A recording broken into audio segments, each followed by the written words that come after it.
Hey fisherman, Aqua Duelist here, and today I'm giving you guys a $20 budget version of Appliancers here. Appliancers are already like really budget as is, and for a nice crisp $20 bill, you can get this solid deck right here. And quick, little disclaimer, because obviously an LT Terraforming costs more than $20. There are just lower rarity versions of a lot of these cards in here, and honestly, like if you go low rarity, you can literally make this deck for like $20 or under.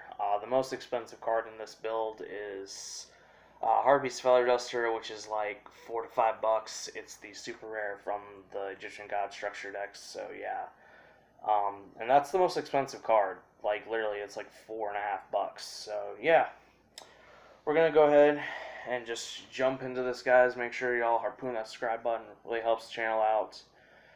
Most of my views actually come from non-subscribers, so yeah, if we could fix that, that'd be awesome. So now, on to the deck profile. So starting off for the monsters, we play 3 copies of Appliancer Socket Troll here. Now with Socket Troll, what he does is if you control a Appliancer monster, you can special summon it, and then let's say you have one on the field already and you special summon another, then you get to essentially special summon a 3rd copy from the deck. So that's pretty freaking cool.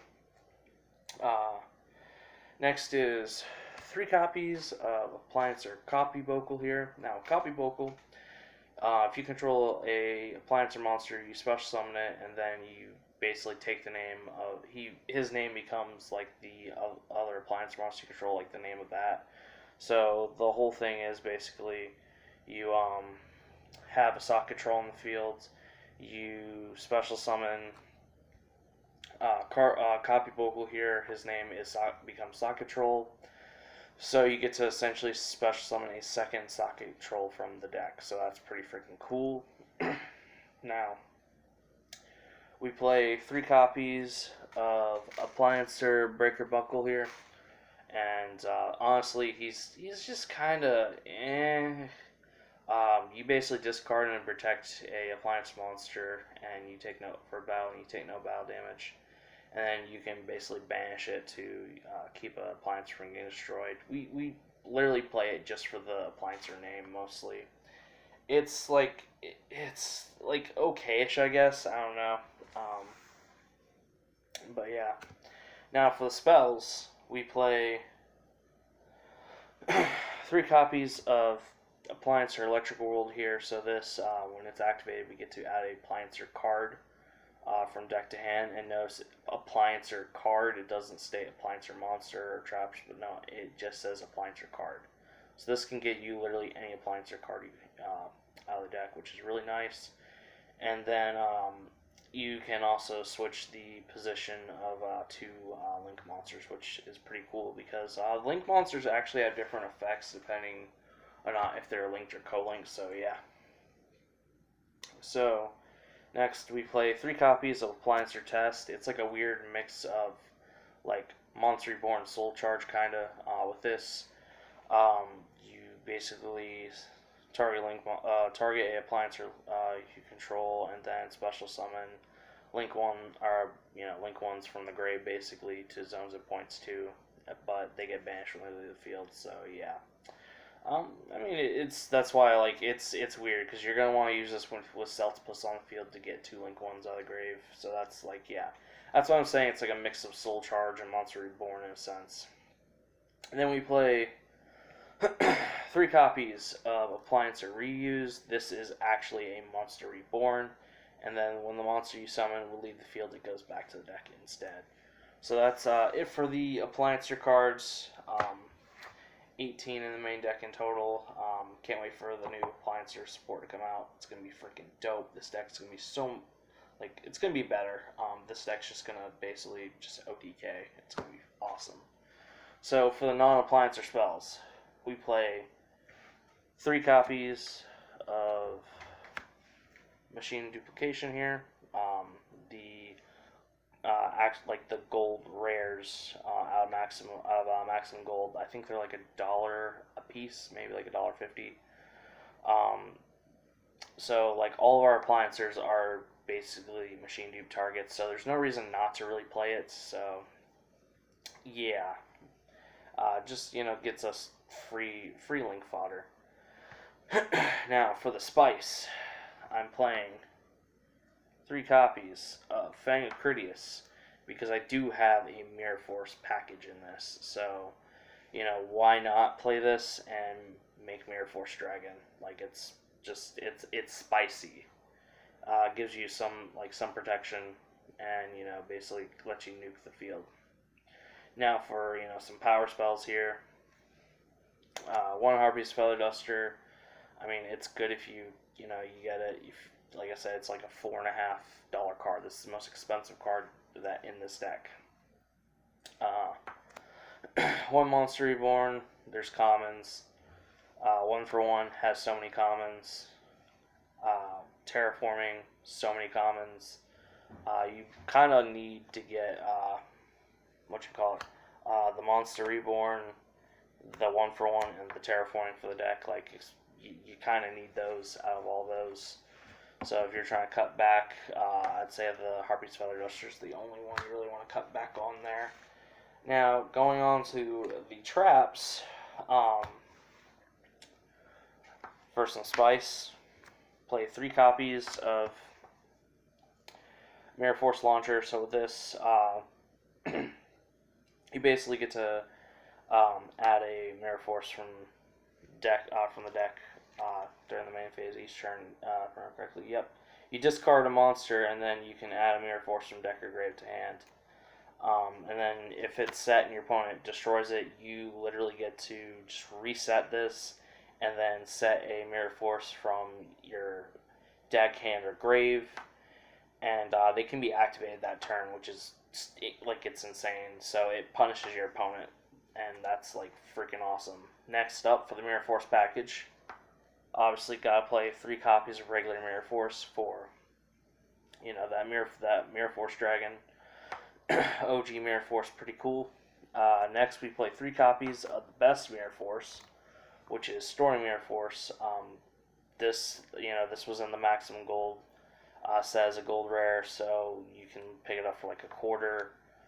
Mirror Force here has so many commons, and Mirror Force Launcher, like even for the super rare, it's like piss cheap. I think I paid like 10 cents for the super, and it has a rare, so this is all really cheap and honestly pretty solid.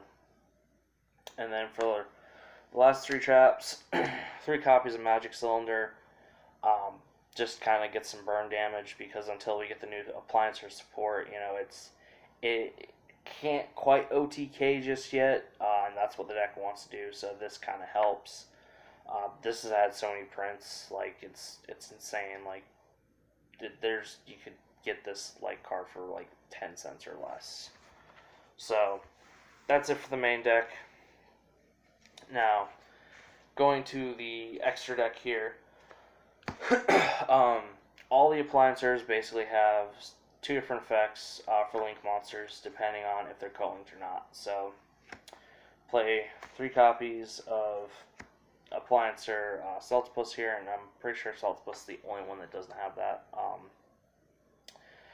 effect. So he kind of gives a little bit of protection, and for each monster that's co-linked, him and the co-linked monsters gain 1,000. So if he's co-linked with 2 monsters, all 3 gain 2,000. And then I forget his other effect on here. Once per turn, if an Appliancer link monster you control is not co-linked to this card, destroy a ballot card effect, you get to draw a card, so that's pretty cool. Then we have 3 copies of Appliancer Laundry Dragon here. I'm just gonna read the effects, just so there, I'm right, because I don't want to give wrong information. And like I said, all of them have different effects if they're co-linked or not, so I don't want to mix them up. I'd rather just be right. So it can't be used. All the Appliancer link monsters can't be used to link material, turn, or summon. Just heads up. And your player takes battle damage from attacks involving this card once per turn after damage calculation. If this co-link card battles an opponent's monster, you can banish that monster once per turn during damage calculation. If this monster is not co-linked, you can destroy that monster, and if you do, inflict damage equal to its original attack. So this card's like this with I think it's Drake Dryer. The two that you want to basically have this Drake Dryer and this on the field. Because this thing is going to basically just out your opponent, out any problematic monsters, get some burn damage if needed. And then we play 3 copies of Appliancer Vacuole Fence. And with him, he can't be used as link material attorney summoned. You can attack directly while it's not co-linked. And you can send one card from your hand to graveyard, then target one monster your opponent controls, destroy it. If this card is co-linked, you can target one monster during your opponent's main phase and destroy it. So you can only use each effect once per turn. So yeah, overall, he's basically some pretty decent interruption here, and like kind of just can out opponent's monsters. So that's pretty freaking nice. He's a decent interruption. Next we play 3 copies of Appliancer Dryer Drake here, and with Dryer Drake, I love this guy. This card gains 1,000 attack. This link card gains 1,000 attack. And then once per turn during your battle phase, this card's co-linked. Except during the damage step, you can switch locations of 2 Appliancer monsters in your main monster zones, including this card. And if you do, the other monster can make a second attack each battle phase this turn. And once per turn, when this card is not co-linked, target for attack, negate the attack. So with this with Laundry Dragon here basically gives you like some major just kind of just board clearance. You get some burns, that's pretty nice, and then he can kind of protect himself from the attack. So he honestly, he's my favorite one. Just in because of what he does in tandem with the other Link Appliancer monsters. But love this guy. He's honestly my favorite. So, and then 1 copy of Appliancer Kappa Scale here. So with him, when it's co-linked, you contribute him and special summon Appliancer link monster from a graveyard, except him, and then you contribute this card when it's not co-linked, and special summon a level 4 Appliancer monster from your graveyard. So he's just kind of he's something for turn 2, kind of to kind of reuse some your Appliancer monsters in grave. Just the one, honestly, I feel like he's just the worst out of all of them, considering the deck's got ways to just bring back your link monster or your Appliancer monsters from the grave. So yeah, he's just kind of the worst one, I feel. So, and then 2 copies of Mirror Force Dragon gives you some protection. Basically, kind of just nukes the field when your opponent attacks or does stuff with card effects. So yeah, it's pretty freaking cool. Love it. It's spicy. It is super spicy. This is the fire right here. So yeah. So guys, I hope y'all enjoyed this Appliancer deck profile. For a cheap deck, honestly, I had no expectations. I actually picked up the Appliancers in a trade just for the heck of it, and I was like, okay, these things are actually not bad. So I played with it for a little bit, and I'm really enjoying it, actually. I'm very surprised. Dude, if a little kid can go to locals and basically play a $5 variant and top, that's, just imagine what you could do if you actually had money you could throw into this deck. It's pretty stupid. And the new support, it's gonna make this deck just straight OTK. It's retarded. It's awesome. So, guys, I hope y'all enjoyed this video.